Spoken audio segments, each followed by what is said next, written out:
Sin Topical back with another video. I'm Strange Wang, long anticipated. It took a year and some change to anticipate this, but what is my top 10 favorite movies of 2021? We're about to find out, but first, just like everyone else who done this list, go down in the description box, click those links, follow me on those social medias. We also got a coffee account at Patreon. If you want to donate some of that Bob De Niro, we would greatly appreciate it. It will make the videos a lot better, and you can be responsible for that, obviously. But we also have a TikTok we just started. Give it a follow. And a Q&A coming up if you want to ask a question about anything in the corner. But let's get down to the brass tacks. Number 10, actually, I'm going to do it. Honorable mentions. They're all on the screen now. I know you see them. One I want to pick out in particular, Old Henry. If I had to make a number 11, that would be my number 11. The rest are just kind of just fall in place. But let's get down to brass tacks. Number 10, Plan B. It's funny, rewatchable, and relatable. Everything I love in movies this film has it to offer, and because of that, I watched it twice. This is the only movie from 2021 that I went back and rewatched because I just had so much fun with it. I was like, man, I want to watch that movie again. And I did, and it was great. And that's why it made my list at the number 10 spot. Number 9, Cruella. Wow, Cruella. Disney said, Strange Wang. Surprise, motherfucker. I did not expect to enjoy this movie. Live action Disney movies don't have the greatest reputation. And when I got out the theater with this one, I was grinning from ear to ear. I was smiling so much. I said, man, I just had half a bottle of vodka, half a bottle of orange juice because I've been drinking screwdrivers all day. I have a Coke nail, a fake porn star mustache, and I owe the IRS a lot of money. And this movie wasn't made for me, but oh my god, I had so much fun. What a great, fun movie. I enjoyed everything about it. Everything about the film was compelling, and it led and it built up to a wonderful climax. And because of that, I was deeply surprised at how much I enjoyed it. So for that reason, I had to make my list. Number 9.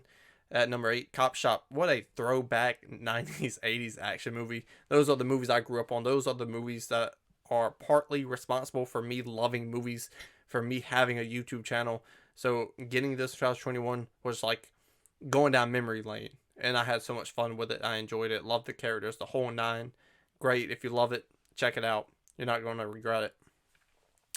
At number 7, King Richard. This is kind of very similar to Remember the Titans. Because the plot is in your face, kind of like this. Here's the message. And you know what? That sucks. But also, it's got a certain charm about it. And because of that charm, I can get invested in this movie. The characters, their lives, their relationships. And at the end of it, I had a lot of fun. I enjoyed it. I felt inspired. Everything this movie wanted me to feel, I felt. A job well done. Number 6 for me is going to be The Little Things. What? Yeah, I'm probably the only person who enjoyed this film. But I sat down to watch this film, and I slowly moved to the edge of my seat and remained there because this film had me so tense. I didn't know what was going to happen next. I just enjoyed the ride, and it got me. What a great thriller. I think 5 years from now, people are going to go back and be like, that movie's not so bad. I hope so, because I love it. Like, I watched this movie, and it was very similar to a Hitchcock movie, or the first time I watched Jaws, for instance. Side note.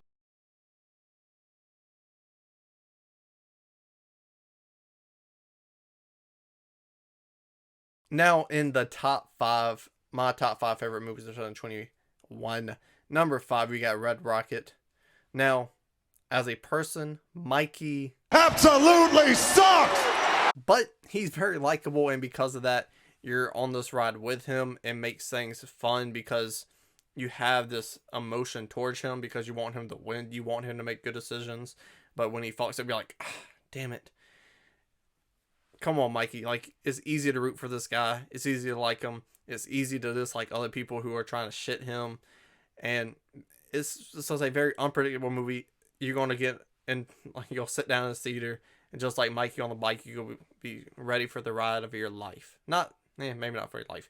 But it's very fun, very thrilling movie. And just, wow. Alrighty then. Number 4, Encanto. Another film I did not expect to enjoy that much, but this film's message is the greatest thing I've ever heard in my life. You got the Mr. Rogers philosophy. You're born, you should be loved because you're special and because of who you are as a person. But don't forget, if you want anything in life, you got to work for it. And this is what this movie does. And the family aspect, a lot of good virtues to learn in this movie, and very educational as like mentally and like spiritually. So because of that, dope animation, fun story, fun ride, it had to be on my number 4. Disney had a good year. Luca and I forgot the name. But you saw my honorable mentions because those both very good movies. Great year for Disney and Pixar. Number 3, kind of controversial, but it's my list. Rocky 4, the director's cut, Rocky versus Drago. Again, it's my list, so to me it counts, I guess. The director's cut of Rocky 4 took a film I love, took everything I didn't like out of that film that I loved, and improved on it because it made the bonds, the rivalry, it made everything stronger. It added depth to these characters, and because of how well directed it is this time, I mean, the message and whatnot, the storyline, the relationship with the characters and whatnot, you have a film that makes the rest of the films better. It makes Rocky 6 a little bit better. Creed 2, it makes that film way better because of this relationship. The bond because between him and Creed is improved, and Drago is more of a fleshed out character, so bravo to that, Sly. I'm glad you did it. Number 2, I Care a Lot. The main character in this, played by Rosamund Pike, she got under my skin like she was a bone. That stank bitch! I personally believe the 2 hardest emotions to invoke in a film is being scared and hate. In this film, it gets you heated. I was watching this film and I was standing up like I was at a football game or something. Like I was rooting and cheering, and every time you think she's about to get got, she doesn't get got. And then it happens again and again and again, and you're up in your seat and you're yelling at the TV. And the finale and the whole 9, how the story builds and builds and builds and gets you to the ending, was Phenomenal. the most invested I've been in a film all year.